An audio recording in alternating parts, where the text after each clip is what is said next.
Hey guys, we're here with Massi, who just went X-0 at MCS 6 with... Yeah! Woo! With what the heck, Massi?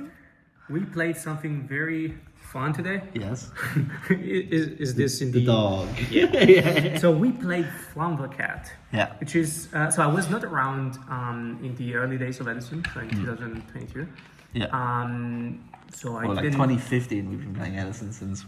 Maybe in Dublin. yeah. But for the rest of the world, let's say 2022. Yeah. And I've always thought this deck was a meme, was not even real.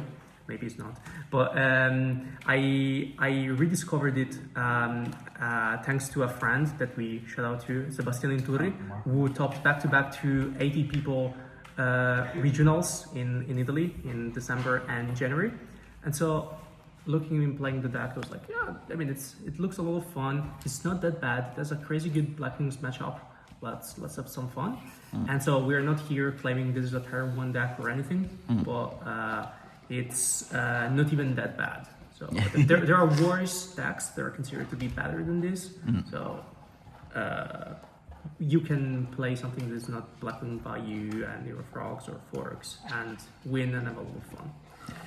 So let's jump to the list. So I played triple Flamvell Fire Dog and double Magician.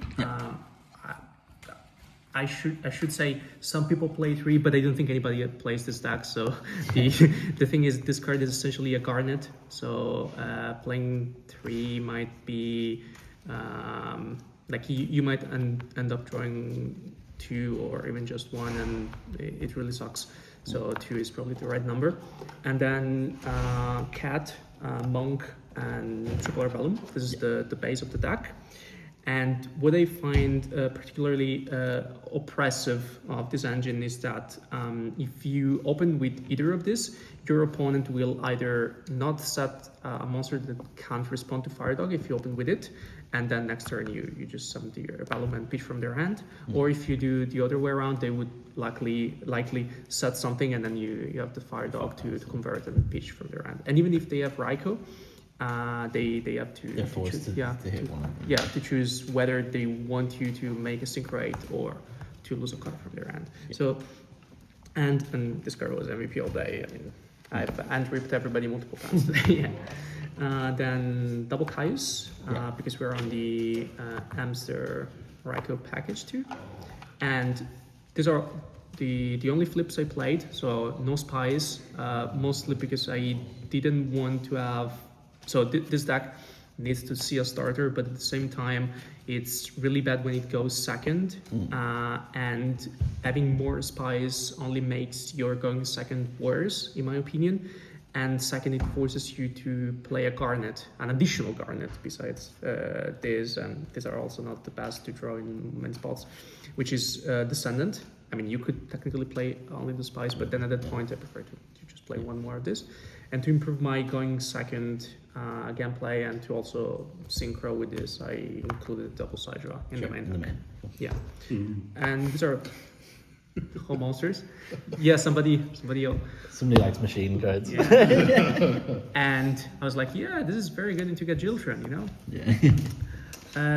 So 20 monsters. Other lists I saw were like 25 or way more than that. I figured this deck should be lighter on the monster count and play more traps, and you can see that in a minute. Then double Rekindling or Rekindling.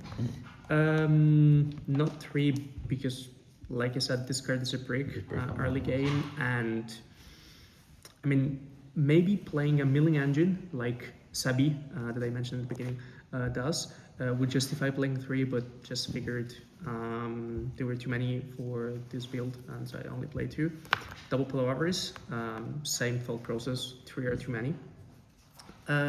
2 books, and then Mind, Brain, Avi, and MST. So these are 11 spells for the monk.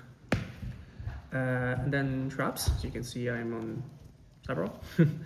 Double Tropson, because this deck really needs to attack and to connect the Fire Dog and to make connect the Arbellum or the Monk. Torrential double bottomless, mirror force, and triple deprison. This might look very heavy to play in. Like 3 depressions might be too many, but what I realized playing the deck on Dueling Book is that if you lose momentum, you really have very few ways of outing a bit stick that your opponent might have.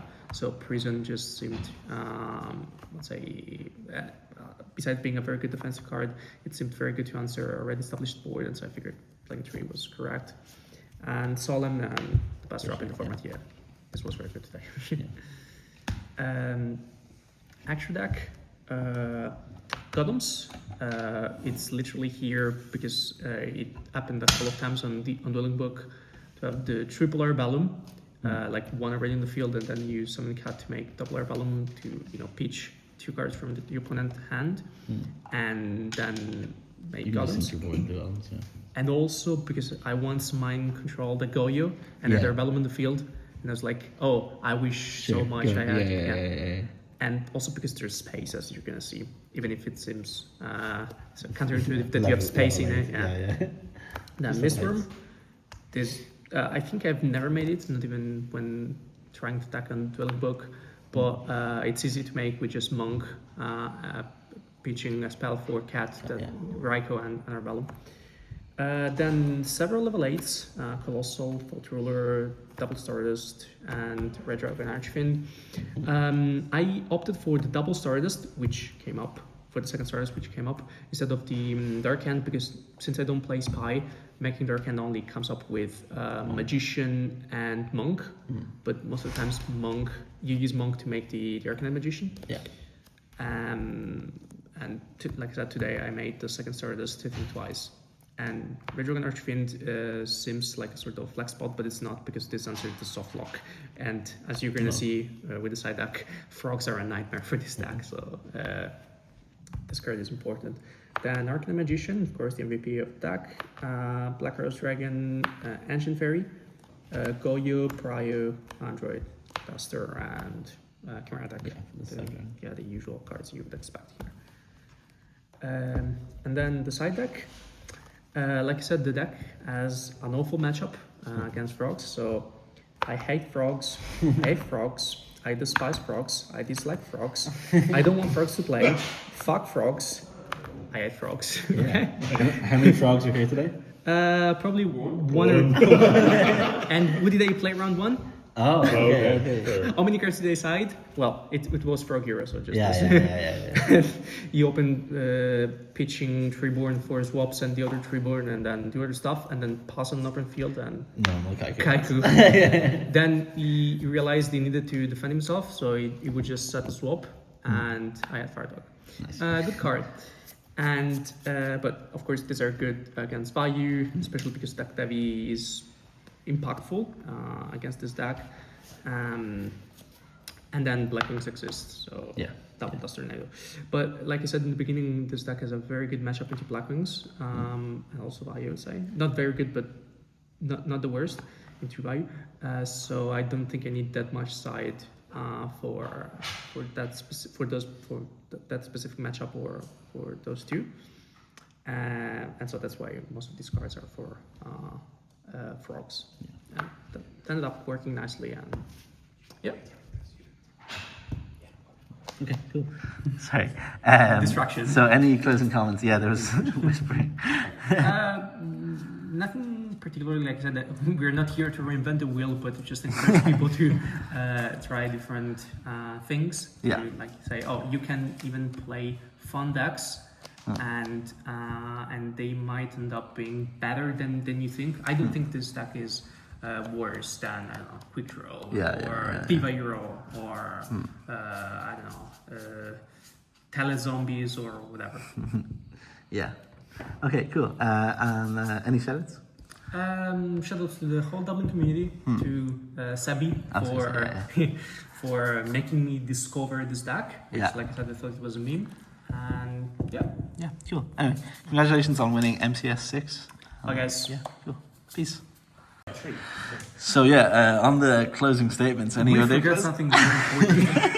Shout out to Kevin O'Flanagan, big believer in this deck and big believer in Nitro. Yeah. Whenever he says a deck is bad or good, Yes. we listen to him. Yes. And And don't ignore him. we ignore him, and we always prove him wrong. Yes. So shout out to Kevin, best player in the double community. First Bio Nitro, now this. Let's go.